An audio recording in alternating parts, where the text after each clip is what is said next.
Why do you have to look up to her, aside from a literal sense? Don't you know that a power that big comes at a bigger expense? And can't you see that she's out of control and overzealous?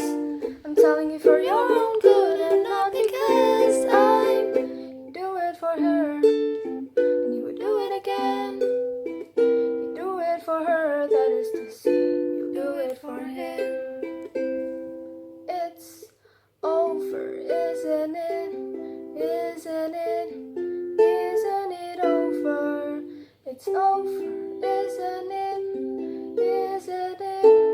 Isn't it over? You won and she chose you and she loved you and she's gone. It's over, isn't it?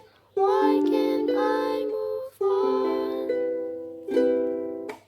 Here comes a thought that might alarm you, what someone said, and how it harmed you. Something you did that felt to be charming.